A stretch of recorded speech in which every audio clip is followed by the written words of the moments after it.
Hello বন্ধুরা, আজকে এমন একটি মুভি এক্সপ্লেন করব যে গল্পটা তোমাদের মাথা ঘুরিয়ে দেবে। কখনো কি ভেবেছো কেউ তার নিজের বাবা নিজে হতে পারে? এমনটাই কখনো সম্ভব?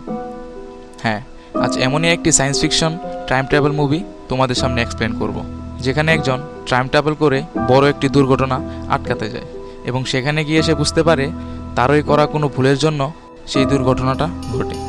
আর সে যতবারই টাইম ট্রাভেল করে ততবারই কোনো না কোনো ভুল করে, যার ফলে সে সেই সময়ের জালেই আটকে যায়। আর এই মুভিটার নাম প্রিডেস্টিনেশন, যেটা 2014 সালে রিলিজকৃত একটি অসাধারণ মুভি ছিল। আর এই মুভিটাই আজকে এক্সপ্লেন করব। গল্পটা একটু পেঁচানো রয়েছে, তাই সাজেস্ট করব আমার কথাগুলো মনোযোগ দিয়ে শুনবেন, শেষ অবধি সব কিছু ক্লিয়ার হয়ে যাবে। তাহলে চলুন গল্পটা শুরু করা যাক। গল্পের শুরুতেই আমরা একটা লোককে দেখতে পাই, যার হাতে সুটকেসের মতো একটি যন্ত্র রয়েছে। সে একটি স্থানে যায় একটি বোম ডিফিউজ করতে, কিন্তু সেই মুহূর্তেই তার উপর আরেকজন মানুষ আক্রমণ করে দেয়, যে সেই বোমটা সেট করেছিল। আর যার কারণে অনেক দেরি হয়ে যায়, বোমের টাইমারটাও শেষ হয়ে যায় এবং সেই বোমটা ব্লাস্টের কারণে সেই মানুষটা, অর্থাৎ যে বোম ডিফিউজ করতে গেছিল, সে গুরুতর আহত হয়। তার পুরো মুখটা জ্বলে গিয়েছে।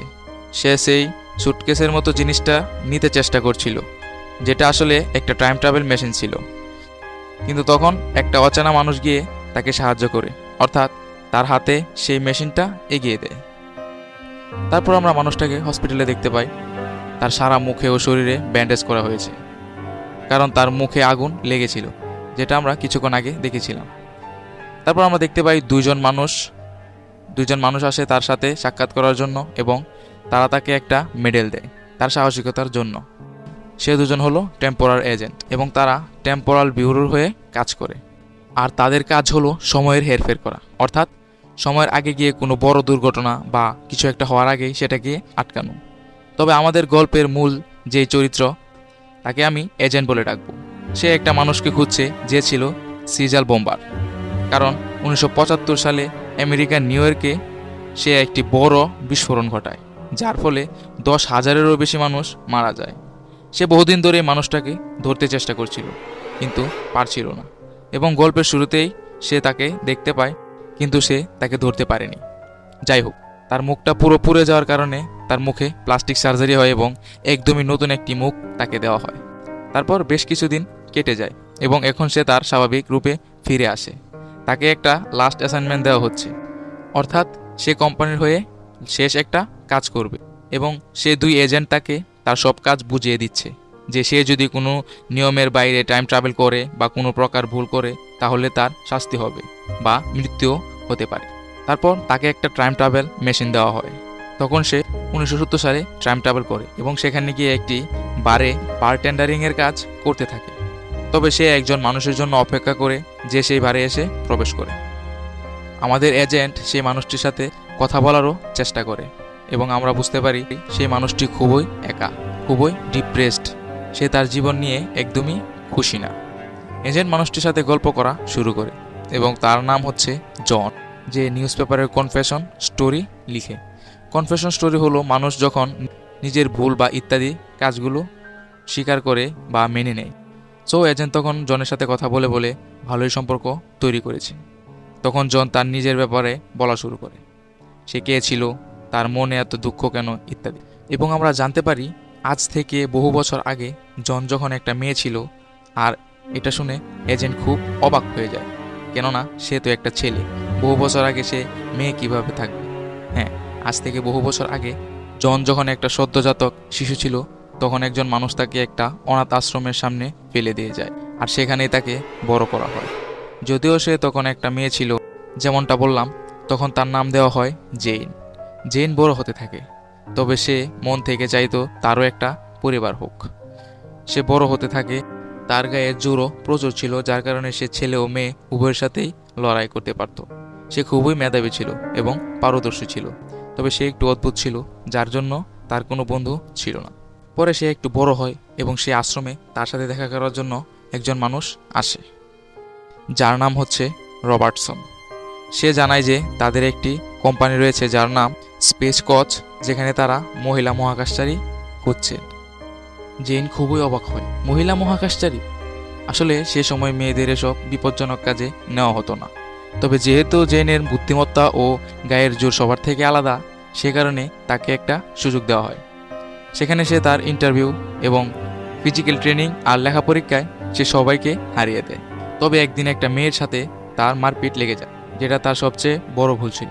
যদিও তার কোনো ভুল ছিল না, জেনের সম্পূর্ণ বডি চেক আপ করে একজন ডাক্তার মিস্টার রবার্টসনকে জানায় যে জেন সবার থেকে আলাদা, মানে অন্য সাধারণ মেয়েদের ভিতরের গঠন যেমন হয়ে থাকে তাদের থেকে একদমই আলাদা ছিল।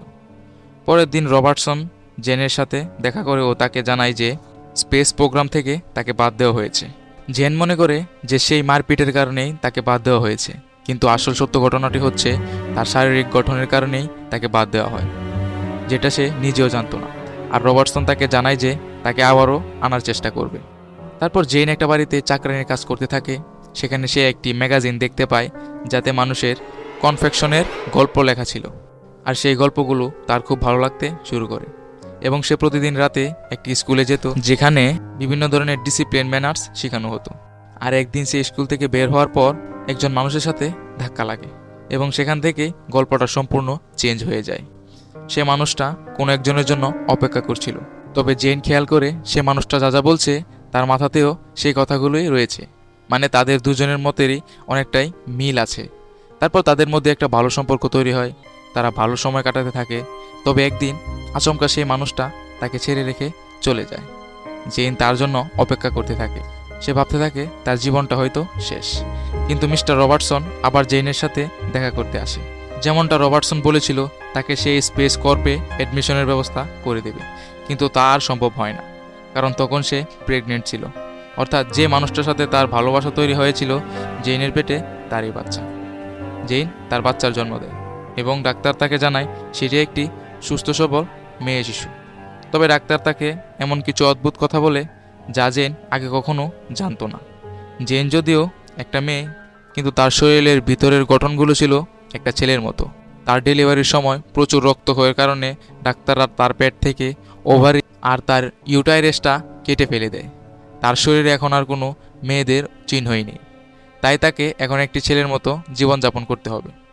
তবে জেন এখন আর একা নয়, তার নিজের একটা বাচ্চা আছে। সে তার বাচ্চাটাকে ভালো মতো বড় করবে যাতে সে অনাথ না হয়। তবে ঠিক 2 সপ্তাহ পরে তার বাচ্চাটাকে কেউ একজন চুরি করে নিয়ে যায়। তারপরই শুরু হয় জেনের নতুন জীবন। তার অতীতটা সম্পূর্ণই শেষ। তার শরীরের বিভিন্ন সার্জারি হয় যাতে সে সম্পূর্ণ পুরুষ হতে পারে, এবং আস্তে আস্তে তার গলার স্বরটাও মোটা হতে থাকে। আর একইভাবে জেন থেকে জনের জন্ম হয়। সে আবার সেই স্পেস কর্প নামক এজেন্সিতে ঢুকতে চায়, তবে আবারও সে বাদ পড়ে যায় এবং তখন সে তার পুরনো শখ অর্থাৎ সেই কনফেশন স্টোরিগুলো আবার পড়তে শুরু করে। সে একটি টাইপরাইটার কিনে আনে এবং সে নিজেই সেই কনফেশন স্টোরিগুলো লিখতে থাকে। আর এইভাবেই দিন চলছে। তখন এজেন্ট জেনকে জিজ্ঞেস করে সে যে এসব করছে তাকে তার ভালো লাগে। জন বলে ওঠে যে না, এটা খুব বোরিং লাগে। তখন সে বলে তাকে যদি একটা সুযোগ দেওয়া হয় সে কি করবে। তার থেকে বড় কথা, যে মানুষটা জেনের জীবন নষ্ট করেছে তাকে যদি সামনে পায় তখন সে কি করবে। আমি সেই মানুষটার কথা বলছি যে তাকে প্রেগনেন্ট করে চলে গেছিল। জেন জানায় যে তাকে মেরেই ফেলবে, কিন্তু না, এজেন্ট তাকে বলে সে তাকে মারবে না। এজেন্ট তাকে একটা সুযোগ দেয় সেই মানুষটার মুখোমুখি হওয়ার জন্য, আর জন সাথে সাথে রাজি হয়। এরপর তারা সেই বারের বেসমেন্টে পৌঁছায় এবং সে এজেন্ট তখন তার আসল পরিচয়টা দেয়, যে তারা কি কাজ করে ইত্যাদি। এবং সে জনকে সেই মেশিনটা দেখায় যেটা দিয়ে তারা টাইম ট্রাভেল করবে। জন এসব শুনে খুব ভয় পেতে থাকে, মানে এসব কি হচ্ছে। তারপর সে জনকে নিয়ে 1963 সালে একটা জাম্প করে। জন একেবারেই অবাক, সে খুব অসুস্থ অনুভব করছে, যেটা স্বাভাবিক, কারণ এইসব টাইম জাম্পের ফলে একটা টাইম ডিস্টিনেশন তৈরি হয় যেটা অবশ্যই শরীরের জন্য ক্ষতিকর। এজেন্ট তখন জানায় রবার্টসন নামের সেই ব্যক্তিটাই হচ্ছে এইসবের হেড, অর্থাৎ তার হয়েই বাকি সব এজেন্টরা কাজ করে। এজেন্ট তখন জনকে কিছু টাকা দেয় আর একটা বন্দুক দিয়ে সেখান থেকে সে চলে যায়। তারপর আমরা দেখতে পাই জন সেখানে গিয়েছে সেই মানুষটির মুখোমুখি হওয়ার জন্য, যে তার জীবন নষ্ট করেছে। কিন্তু তখনই তার সাথে একটা মেয়ের ধাক্কা লাগে, আর সেই মেয়েটিকে জনেরই সেই অতীত জেন। আর ইতিহাস আবারও পুনরাবৃত্ত হয়। জনের মনে পড়ে এটা তো সেই দিনের ঘটনাটা যেটা সে দেখেছিল। জন এবং জেনের মধ্যে তখন কথোপকথন শুরু হয়। যেমনটা বলেছিলাম, জেনও খুব অবাক হয় যে এই ব্যক্তিটা কিভাবে তার মনের কথা বুঝতে পারে, কারণ সে দ্বিতীয় ব্যক্তিটা সে নিজেই। জন তখন জেইনের সাথে সময় কাটাতে শুরু করে, তাদের মধ্যে ভালো একটা সম্পর্ক তৈরি হয়।